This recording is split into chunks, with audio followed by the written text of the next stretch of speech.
नेकियां करके जो दरिया में डाल देता है, नेकियां करके जो दरिया में डाल देता है, जमाना एक एक उसी पर कीचड़ उछाल देता है। हाँ।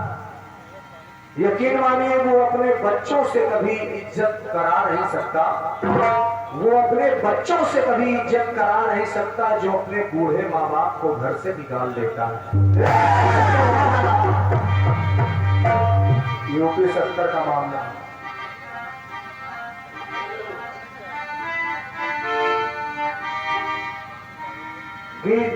मैंने दिया था, मैं हनुमान का ऋणी हूं। माता जानकी ने कहा कि मैं हनुमान की ऋणी हूँ, हनुमान की ऋणी हूँ। लक्ष्मण जी ने कहा कि मैं हनुमान का ऋणी हूँ, हनुमान का ऋणी हूँ। भरत जी ने कहा कि मैं हनुमान का ऋणी हूँ। श्री राम ने स्वयं कहा कि मैं हनुमान का ऋणी हूँ। और बढ़िया जवाब आपका आया है। आपने कहा कि शत्रुघ्न जी कह रहे हैं कि हम सब हनुमान के ऋणी हैं। खड़गीत आपका आया। दादा एक निवेदन करूंगा आप सभी से, समय 35 मिनट दिया गया, 2-4 मिनट के लिए कोई मुकदमा न चले। और कारण देखें, जब तक हम अपनी बात आपको समझा नहीं पाएंगे, इससे संख्या कम होती चली जाएगी। दूर हटा बोटे जी से भी बहुत पी लिया कोका कैंडी।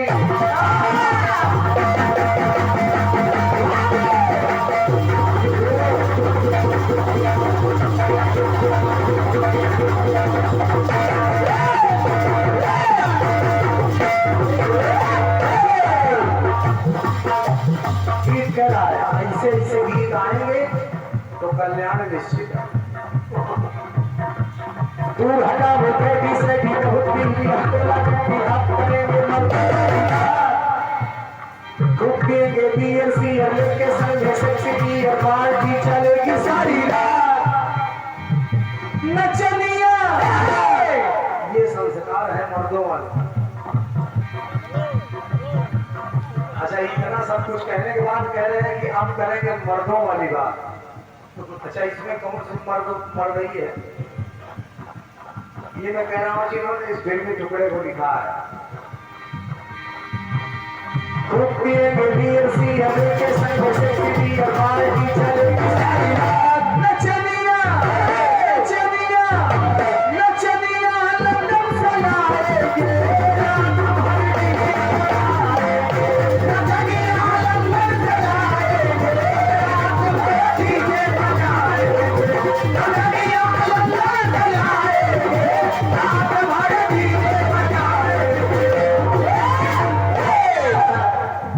बढ़िया है आपका।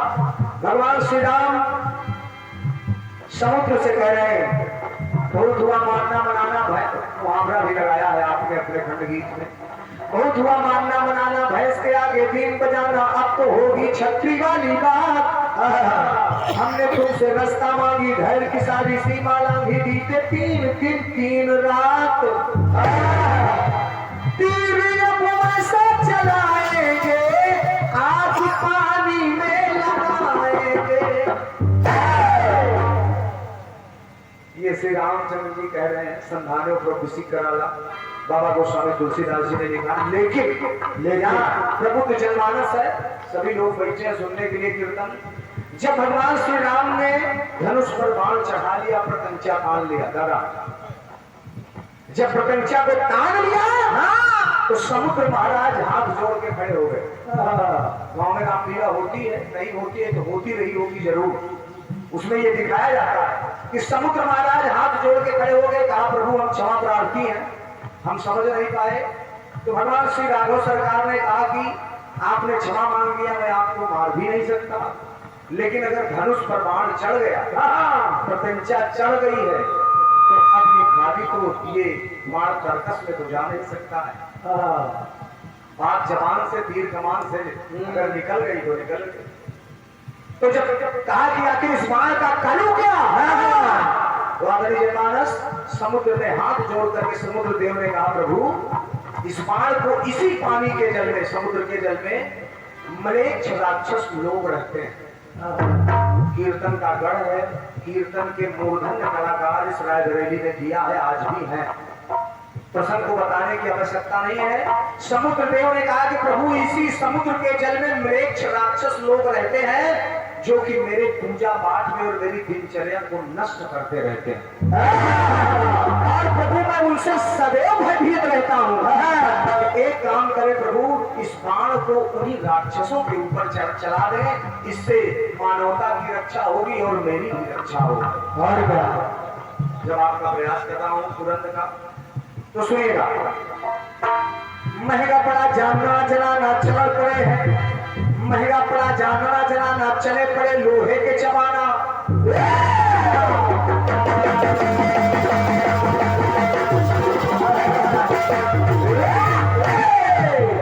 मुहावरा लगाया आपने, मैं भी मुहावरों का प्रयास कर रहा हूं।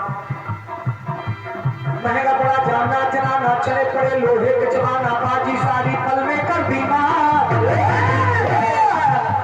सागर की मर्यादा बांधी, अगर कोई आदमी बिने न मानव जल जल गए 3 दिन भी, बोले राम सकोप तप भाई बिन होए न प्रीत। महाराज अगर सठ संग विनय कुटिल संग प्रीति करोगे तो वैसे हाल होगा। तो सागर की मर्यादा बांधी, उधर आग ही मौत की आंधी खत्म हो गई, खालों की पूरा भगवान श्री राम ने उस बाण को समुद्र के जल में चलाया तो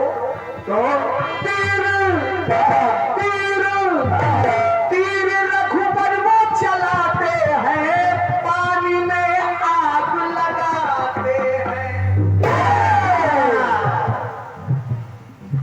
लाइट कर गई ये बेटा है, क्योंकि जब भगवान श्री राम ने अपने बाण को चलाया, तीर रघुबर वो चलाते हैं, पानी में आग लगाते हैं।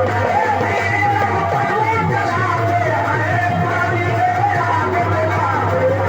तीर रघुबर वो चलाते हैं, पानी में आग लगाते हैं।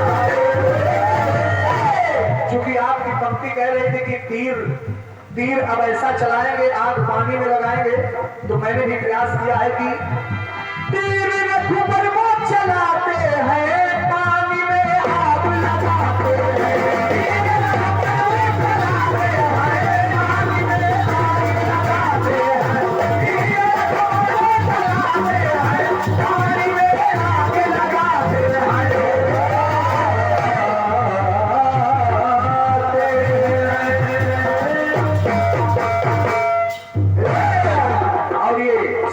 पुनः हमारे आर्यन गुप्ता जी, श्री आशीष गुप्ता जी, ये तेरी मस्त जवानी का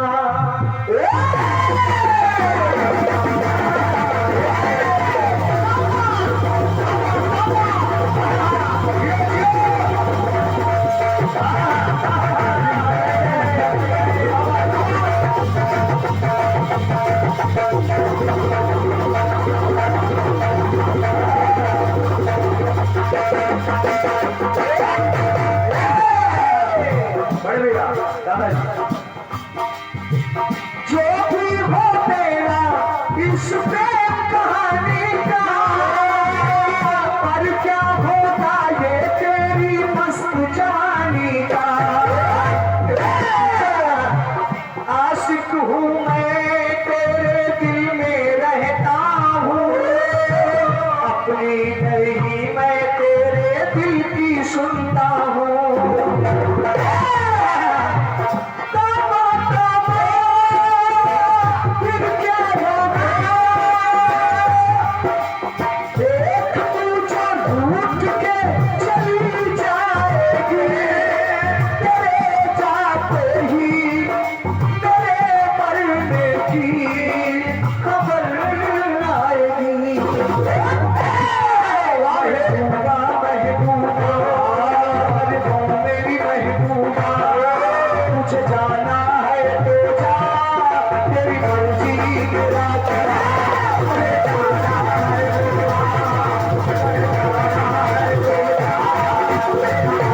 समझा दिया, बढ़िया अच्छे से ढंग से समझा है, बढ़िया प्रसंग दिया है। आपकी पंक्ति मेन पंक्ति आपकी कह रही है, अरे देख बालू की लंका जो गिर जाएगी, इसके गिरते ही उसके गिरने की खबर आएगी। दशकंधर से उस दूत ने कहा कि अगर ये बालू की लंका गिरेगी तो तेरी सोने की लंका भी गिर जाएगी। और क्या, फिर उधर आप की दूसरी बात कहती है, कन्हैया ने अर्जुन से कहा कि देख तोते की जान जो चली जाएगी तो इसके मरते ही उसके मरने की खबर आएगी। ऐसा होगा तो ऐसा होगा, साधारण में आप समझ लेना, ऐसा होगा तो ऐसा होगा। आइए अपनी तरफ से प्रयास सुनिएगा। आपके प्रसंग जो आपने लगाए बहुत बढ़िया है, लेकिन अपनी तरफ से प्रसंग जो मैं लगा रहा हूं बिल्कुल आपका चिर परिचित प्रसंग है। माता भगवती पार्वती ने भगवान भोलेनाथ से कहा कि प्रभु लक्ष्मी जी महल में रहती, ब्रह्माणी जी महल में रहती है महाराज, एक हम ही है, बड़ी हंसी की हसारत होती है, एक हम ही है जो आपके साथ इस कैलाश पर इस झोपड़ी में रहते हैं। जब तीनों देवियां इकट्ठा होती हैं तो लक्ष्मी जी ब्रह्माणी जी बड़ा मजाक उड़ाती है कि आपके भोलेनाथ आपके लिए मृत्यु घर नहीं बनवा सकते। और आप समझ लीजिए बड़े भैया, महिलाएं चार महिलाओं के बीच में बैठती है तो ऐसा ऐसा मतलब है तो नहीं, माता की कोई हो तो बुरा मत मानिएगा, तो गृह प्रवेश जैसा आज भी होता है वैसे तब भी होता था। गृह प्रवेश के लिए उपरोहित बुलाया गया तो सबसे बड़ा विद्वान भगवान भोलेनाथ का शिष्य रावण आया गृह प्रवेश कराने के लिए। हम महाराज अब जब पंडित जी आ गए, जब गृह प्रवेश कराया तो कहा महाराज पूजा संपन्न हुई गृह प्रवेश की, तो रावण ने कहा प्रभु दक्षिणा। भगवान भोलेनाथ ने कहा क्या चाहिए? कहा प्रभु आपसे क्या मांगना, आप गुरु भी हैं हमारे, इष्ट भी हैं हमारे, तो कहा नहीं कुछ तो आप मांगे, आपको खाली हाथ लौटा भी नहीं सकता। तो कहा प्रभु अगर देना ही चाहते हैं तो यही जिसका गृह प्रवेश करा रही मकदमा हमको दे दो। कहा यही धन ही हमको दे दे, सोने का जो महल आपने बनवाया इसी को हमको दे दीजिए। और क्या सोने में रखा। भोलेनाथ ने माता पार्वती की तरफ देखा, पार्वती जी की आंखों से आंसू गिरने लगे। कहा कितने जिद पर तो ये महल बना था हमारा और उसको भी रावण ने मांग लिया। अब चूंकि वो पुरोहित है उसको खाली हाथ लौटाया नहीं जा सकता। अब जब भोलेनाथ ने दे दिया तो माता पार्वती जी ने रावण से कहा कि रावण सुनेगा यही से पंक्ति, लिया मैंने जान सारा गोरख धंधा है, अपने गले में डाल लिया मौत का फंदा है।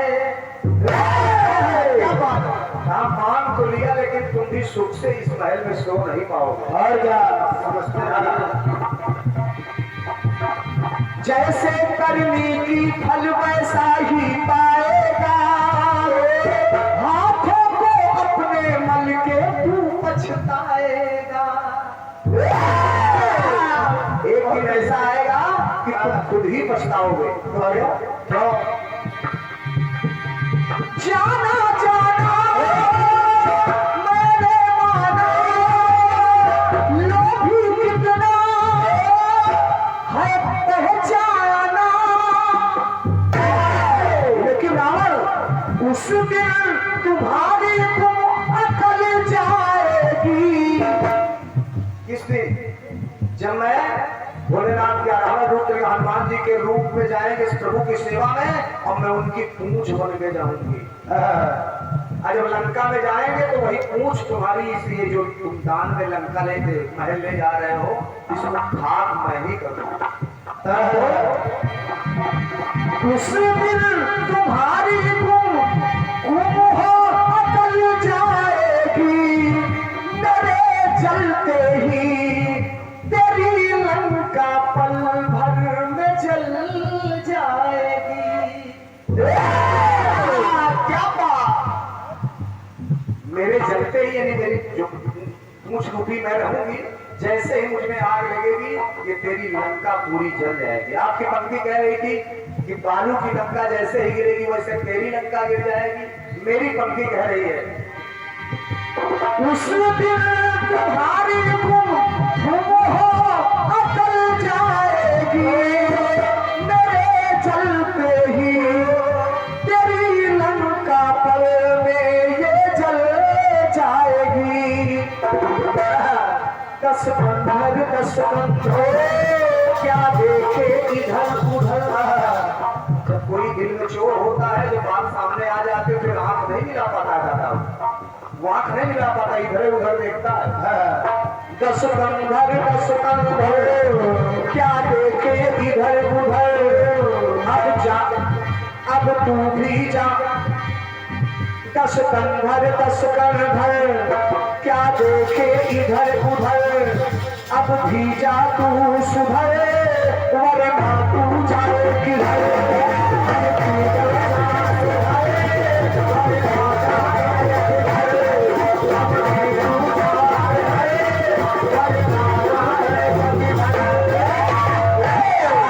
कि अब भी समय है, तू जा सुधर, वरना तू जाएगा किधर। क्या बात। दूसरी बात, जयद्रथ अर्जुन ने प्रण किया कि मैं जयद्रथ को सूर्य ढलने के पहले मौत के घाट उतार दूंगा, लेकिन जयद्रथ छुप गया। तो कन्हैया जी ने ये सोचा कि जयद्रथ जब तक सूर्य नहीं डूबेगा तब तक वो सामने नहीं आएगा। तो भगवान कन्हैया ने अपनी माया से सूर्य को छिपा दिया। अब सभी कौरवों ने देखा, जयद्रथ ने सोचा कि अब तो सूर्यास्त हो गया, अर्जुन भी अपनी चिता लगाने लगे। तब भगवान कन्हैया मुस्कुराए और अपनी माया से जब सब इकट्ठा हो गए, क्योंकि अब तो मारेंगे नहीं अर्जुन, जयद्रथ सामने आके खड़ा, कन्हैया ने अपनी माया से पुनः सूर्य को सामने ला दिया। तो अर्जुन से कहा, अर्जुन मत चूको, ये आपका दुश्मन सामने खड़ा है। तो कन्हैया ने अर्जुन से कहा कि अर्जुन धोबी का कुत्ता ये ना घर का घाट का।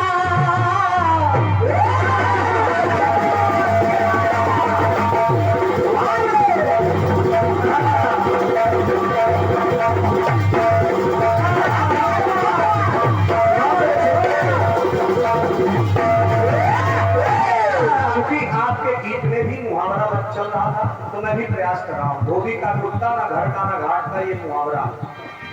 धोबी का कुत्ता ये ना घर ना घाट का, मखमल पे पैबंद देखो लगा है काट का। समझते रहिए बस। ऊंचा उड़ने वाला अब ये धूल को चाटेगा, गोया बबूल तो कैसे आम ये काटेगा। क्या पाए पाए मुंह की खाए, ये जयद्रथ बेटे के संग बाप भी जाए। क्यों बेटे के संग बाप जाए? क्योंकि कन्हैया ने कहा, अर्जुन इस जयद्रथ का जब सर काटना तो इसका सर धरती पर ना गिरने पाए। अगर इसका सर धरती पर गिर गया तो तुम्हारे सर के 100 टुकड़े हो जाएंगे अर्जुन। तो अर्जुन ने अपने बाण के माध्यम से जयद्रथ का सर उसके पिता की गोदी में गिरा दिया, जिससे उसके पिता का भी देहांत हो गया। पल भर में हेकड़ी निकल जाएगी, बहुत ये कला मगर गलती ये इसको फल जाएगी। सर से सर चला तू सर से सर चला तू सर से सर उड़ा दे सर में ना कोई कसर। तुरंत का प्रयास है। सर से चला तू सर से उड़ा दे सर पे ना कोई कसर, सर में ना कोई कसर, सर का दिखला दे असर।